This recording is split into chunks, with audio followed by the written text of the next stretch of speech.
Of our panelists are Ivonne Kinser, there she is, hey. And we also have Erin Smith. Oh, sorry, Ivonne Kinser. I was happy to see you from Avocados of Mexico. She is the VP of Marketing there and Innovation. Erin Smith hey, Erin, I get to meet you now. And she is the VP of Marketing at Stone Brewing. And Mariana Uribe, did I say that correctly? Yes. Okay, great. The marketing category lead at Global Snacks Campbell Soup. And of course, our moderator, Kalyn Asher, and she's the president of Asher Media. I know I was putting my back, but okay. Anyway, take it away, guys. Hi, thanks for having us today. So we've already kind of done quick introductions, I think. So we'll actually just go straight into the questions that we've come up with. So how do marketers keep their products relevant for changes in culture and audiences? Who wants to start? Go first. All right. Hi, everybody. So I'll start just by talking a little bit about Stone Brewing. So 25-year-old craft brewery, probably one of the pioneers in craft brewing out of San Diego.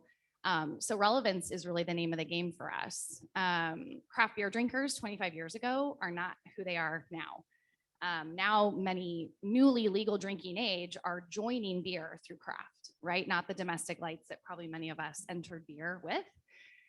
So our audiences have completely changed. And what we've had to do really is not look at, thinking of our consumer as, let's be honest, a white male, 35 to 50, really thinking about who is growing the category. And in not doing that, the beer category has largely ignored women for decades. It has largely ignored who is driving growth in the category.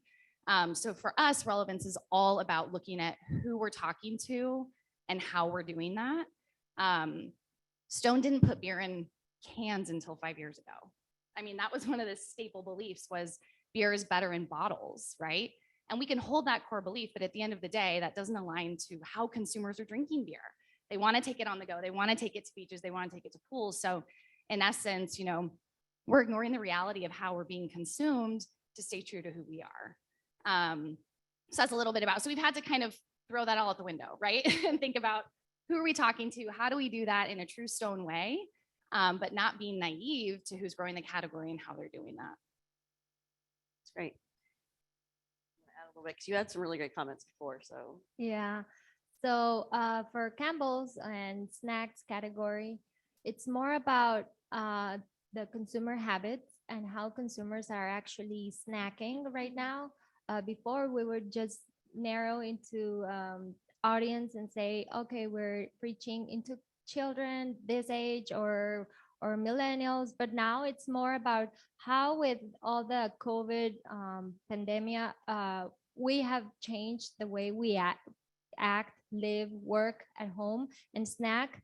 So before we would just focus on back to school campaigns, and now it's okay, we're at home and how are we snacking? What are we doing? And it's maybe changing a little bit and adapting into what consumers are doing right now and how we can message and connect with them. And it's more about those habits and how food, for example, can connect us emotionally. And not only like I eat because I need to feed myself, but it's more I want to connect because I feel closer home. So it's adding the emotional habits and feelings and how during all these changes, we can adapt and really reach to our consumers in the way they are behaving. that's great. Yeah, that's a very interesting question, and especially in my category and my brand, I consider it a very challenging question because, like, we are the leaders of the category. Over 90% of all the avocados consumed in the U.S. are avocados from Mexico. We're talking about 2.5 billion pounds of avocados every year. So whatever we do has an impact, and we are a research-driven organization. We have hundreds of research done in the 7 years that the brand has existed in the United States. And the research tells you what is the consumer that is moving the product, right? And how many research can you do per year, maybe 1, 2, 3. However, on the other side, you have the real-time data, is the listening that I was listening to Twitter presentation. I'm a big believer of Twitter as an in fact, our brand has been not one time, but several times as the most talked about brand in the Super Bowl. And it's not because of the spot, but because of the approach that we have for that platform. So when you have the research telling you these are, like in our case, the uses like salads or burgers or handhelds driving your volume, you also are listening on this conversation and this data that is avocado toast is what is relevant for consumers. So where do you go? Are you going with relevancy or are you going with data that you have? And the answer is that it's an art. You have to consult different parts of the data and the company, look it more as a system perspective to see when is appropriate to bring that relevancy and combine that with what is driving the growth. So that accomplishing a perfect combination is challenging and it requires alignment across departments, but I think that's the recipe to keep relevancy without compromising your growth. Exactly. And we talked a little bit about, innovation, and that's been something continued to be brought up here today. And so I'm curious how you guys are integrating innovation into your brands, some being much older brands, some being much newer brands. So how are you doing that? Yeah, I'll jump in. Innovation is that buzzword, right? It's very positive. Who doesn't want to be innovative? I think though, in my experience, it's really important to identify the role of innovation. I actually think innovation without strategy can be a liability. And in beer, what's really fun about beer is that you can move very quickly. An idea to product feels overnight. But the risk of that is, what are you trying to do? Are you trying to bring in new consumers? Are you, how much are you risking cannibalization? Like, what is the role of innovation?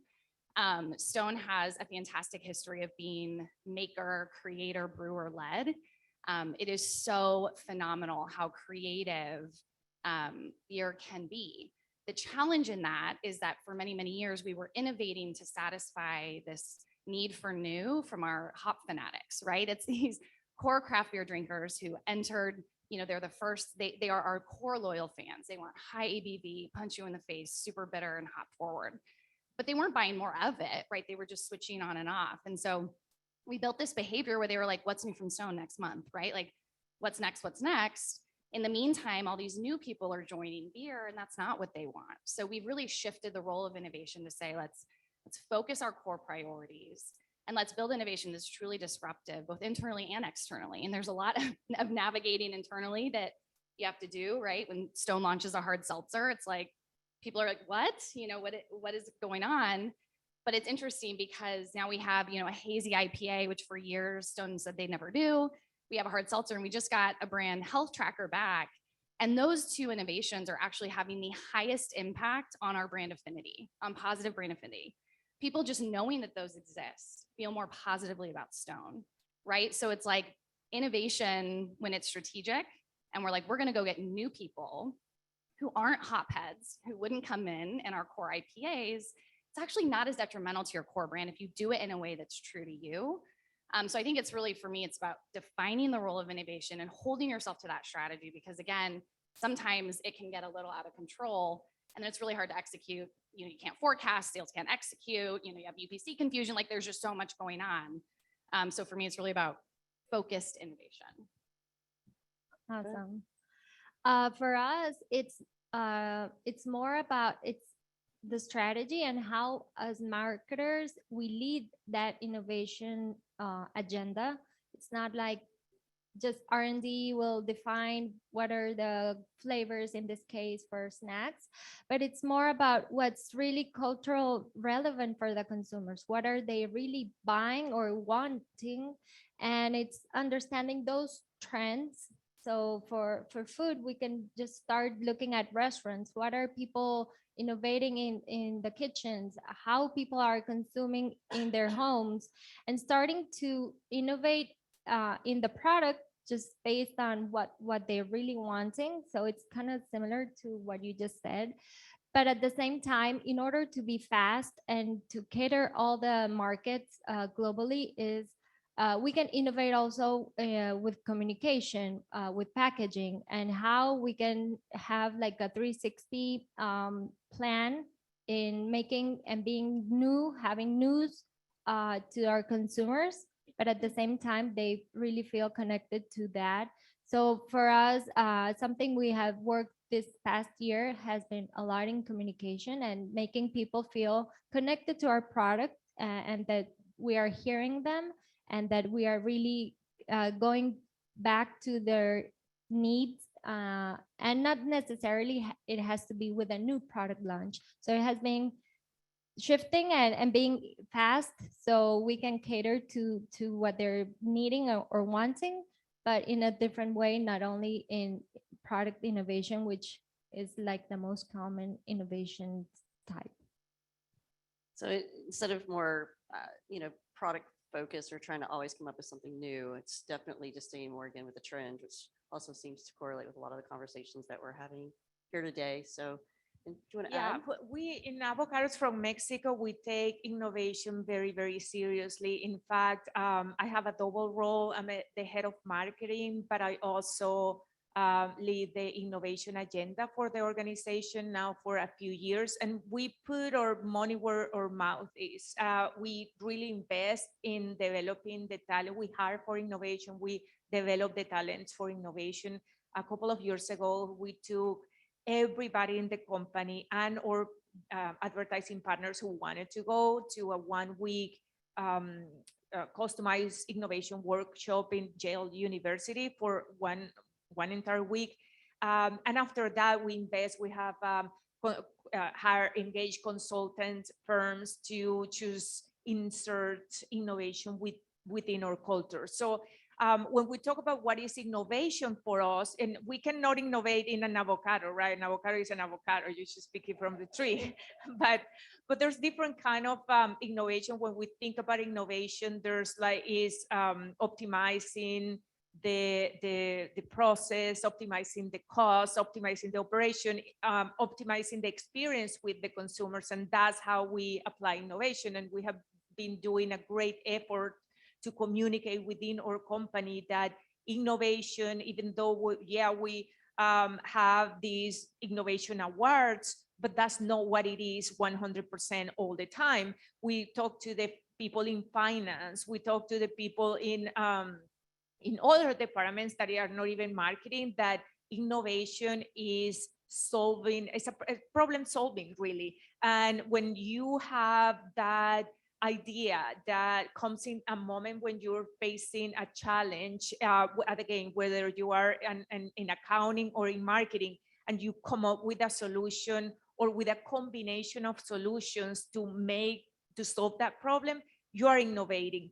And in marketing for us is how we increase that engagement with the consumer in new ways, especially in my area. And I come from digital. I was, before I became the head of marketing, I built a digital practice for the organization for 7 years. And what I saw as an innovation is how we bring together either two pieces of technology that had never been put together to solve a problem in a way that nobody else have solved it before.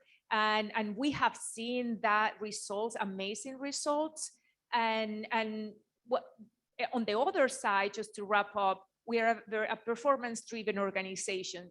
We have been studying this for a few years now, how innovation directly drive performance increase. And we have done plenty of research as well, and we have seen how 60% of the organizations that are the other way around, the organizations that are the most innovative are forecast to grow 60%, within the next 5 years versus the organizations that are less innovative are forecast to growth 20% within the 5 years. So for a company that is a company of overachievers, which main goal is just to drive performance, innovation fits very, very well. And that's what we invest so much effort and even resources in developing the innovation within our organization. So I've got my brain running here with avocados and beer. Has it been, have we innovated that yet? It's not a bad chips. combo. And chips. I mean, I would say we can just come up with some new things right now. So kind of switching to a little bit broader of a topic, data. I know we're constantly looking and searching for more and more accurate data in media for all of our strategies. How are you guys specifically using data right now in your organizations? Do you want me to go first? Sure. We'll stay Keep the order. consistent. It's fine. Keep it consistent.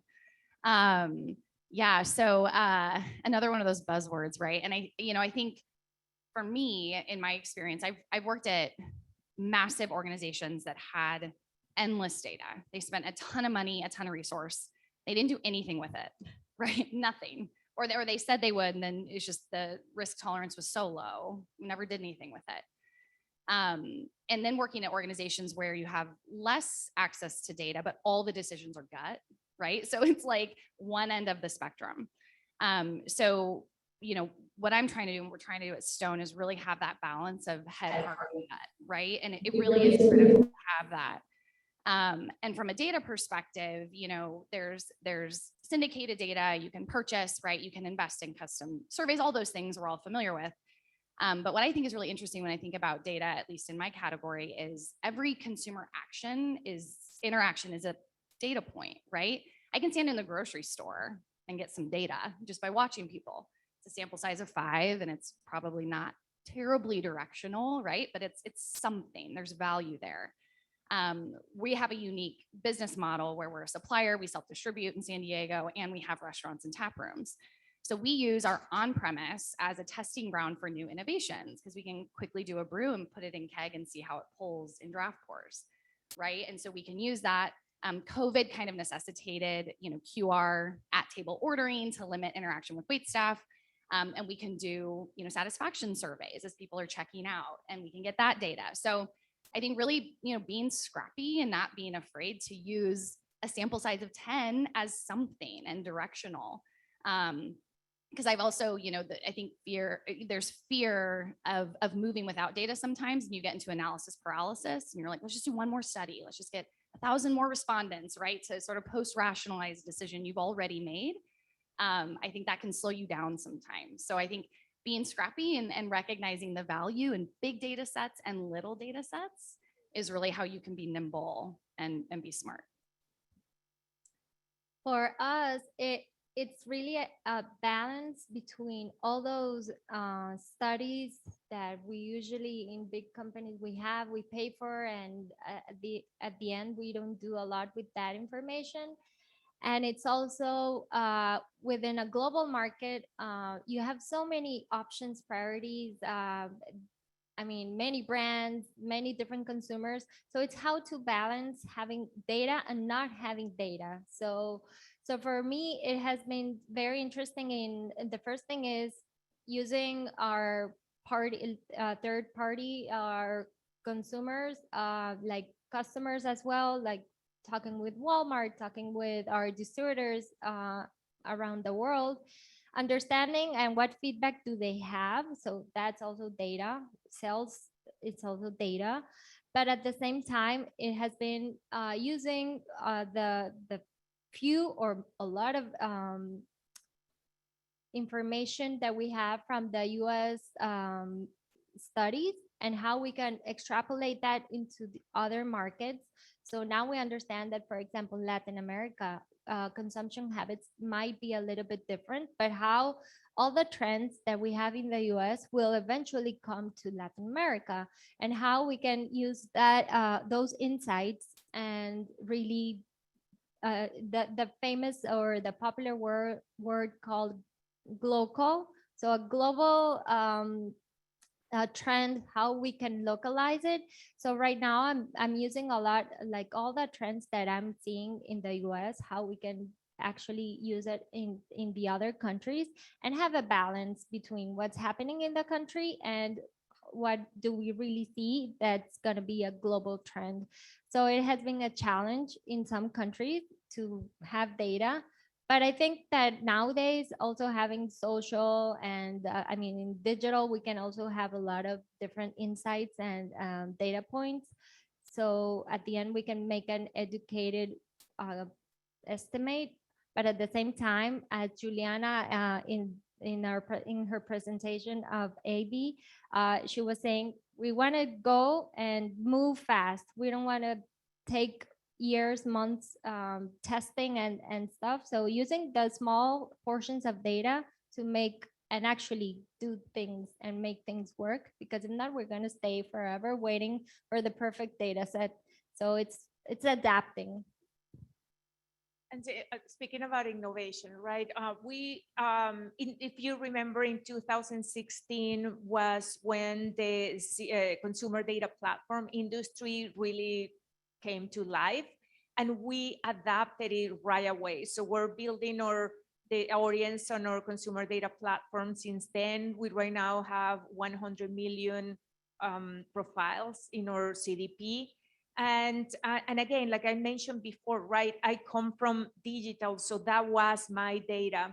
But then in a different part of the organization, which is something happening very commonly, there was the offline data, which is all the Nielsen, Millward Brown, that is telling you how you consumer behave. So when I took on the role of head of marketing, and I saw that disconnection, we're seeing here in our CDP, in our digital data, which is the million points of interactions that users create when they interact with our platforms.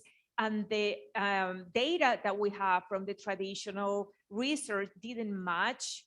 So the first thing that I did was to bring the expert on the offline data into my team. And even though he didn't have any experience, any digital experience or digital data or big data experience, he's learning.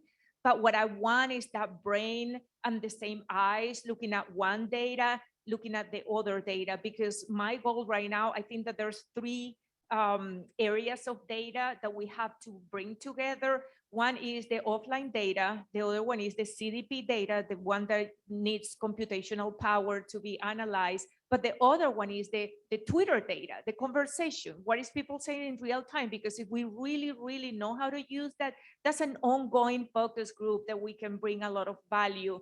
And when you merge those three data, that's a multidimensional view of what the consumer wants and think. And you cannot have that 3D view anywhere else but merging those three data. So I hope that I can come here next year and explain how that the merging those was very successful, and now we can see really what the consumer wants coming from three different areas or visibilities of the data. I think that's sort of what I took away from the Twitter conversation as well. It's just, and even prior to that, just how valuable that social conversation is in trying to measure that and bring it into a measurement. And it's not something, we do in paid media, but I would love to have that. It's like just more data points. I want to have more information so that I can be smarter about how we're going to spend the dollars, right? So one thing that is important now, what the next step will be, how the data scientists or even my data team, what I want them to do is to understand the human brain, have to understand all that, and then the algorithms of our CDP will be trained and educated based on those insights. So you need the technology, you need the data in the CDP, you need computational power, but you also need the business intelligence of a human brain to bring all that together. And then your machine will be educated to make the predictions that are according to your strategy. Yeah. So final comment that we wanted to talk about a little bit is these audiences or these demographics. And that was something that in our conversations that came up in the viewpoint of, are we buying demographics? Are we buying audiences now? And how that's really evolved and kind of changed. It comes off of data, right? It's all information, but how are you guys utilizing that in your organizations right now?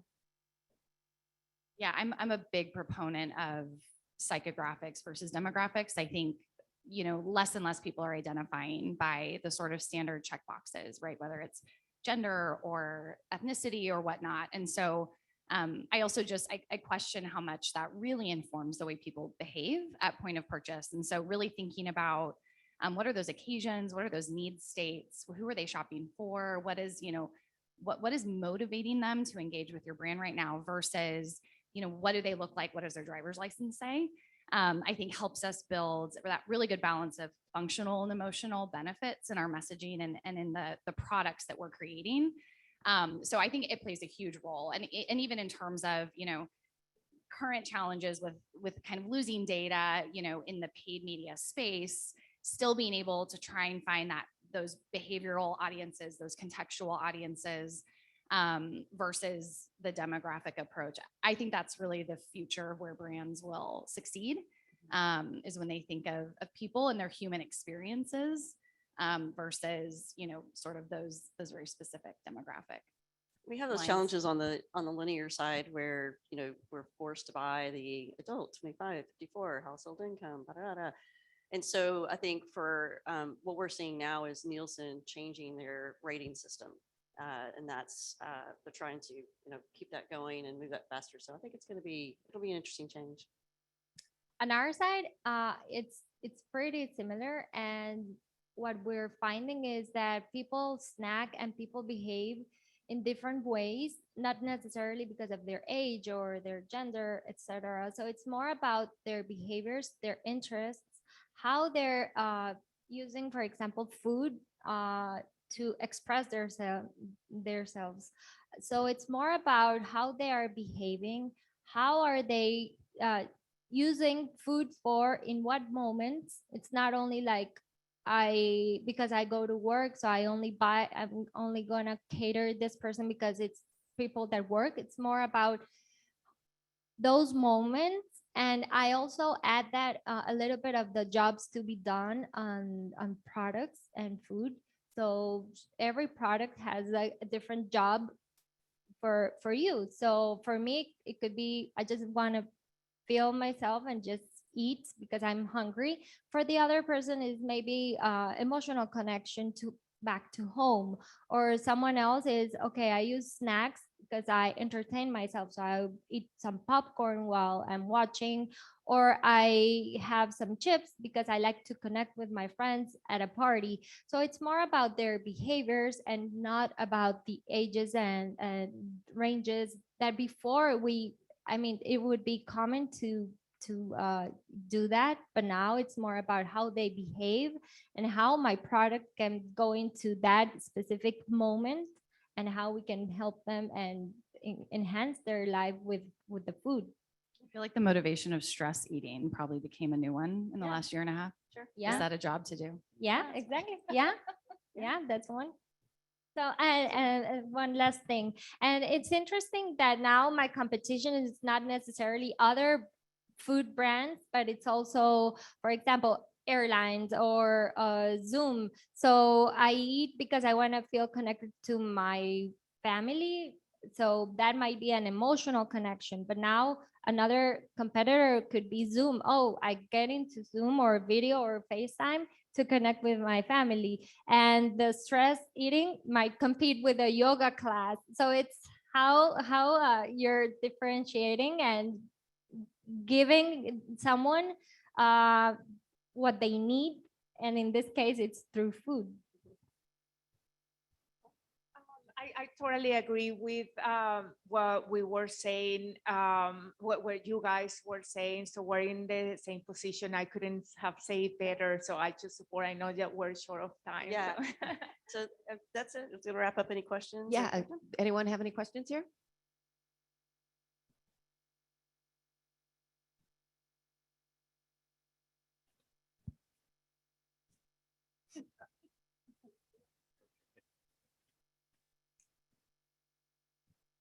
Thank you. The great comments. I thought the conversation around data was fascinating and very sharp, so I really appreciated it.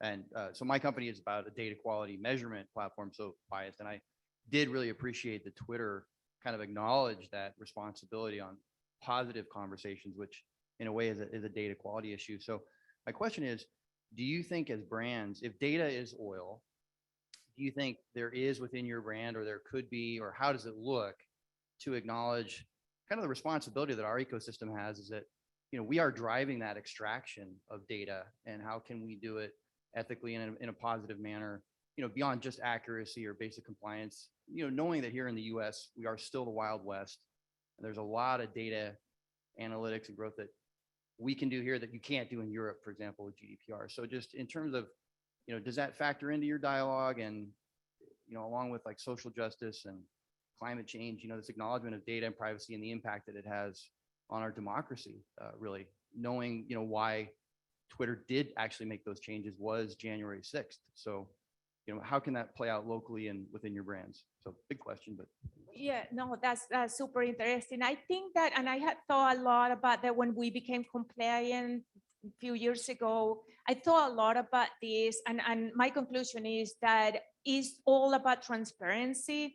And if each consumer can understand how their data is used, and if it's ethically used to provide to them more relevant content, a more relevant experience with the brand, every single consumer will agree, because it's using, for brands using the data for them and to enhance the experience, their experience. So the thing is that there's so much noise in the space that it gets really confusing, and it creates panic among consumers.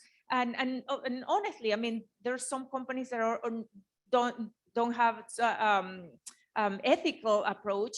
But I think that the solution is transparency, and brands are explaining how their data is used, and let the consumer decide whether they want to use their data to improve their experiences or not. I mean, it could be very simple if we find the way to explain to the consumers clearly. Yeah, I also think that there's accountability and responsibility on both sides, right? I've worked in regulated industries my entire career. And so there's obviously sensitivity around marketing to minors, right? And marketing products that have addictive potential, right? And so I would never use data to say, go find me the high frequency people and I'm going to market them more, right? So I think it's on both sides of having an organization that understands the pros and cons of what they're trying to do, messaging appropriately, and then having data partners that help us. It's just as important to know who to go after for me as it is to know who to not go after. And I would say, I think there's accountability on both sides of that. It's not just, how do we find them? It's then how do we talk to them? And that's on the brand, that's on the client side. So. All right, well, you guys were great. Everyone give them a hand. Thank Thank you, you. Ivonne, Aaron, Mariana.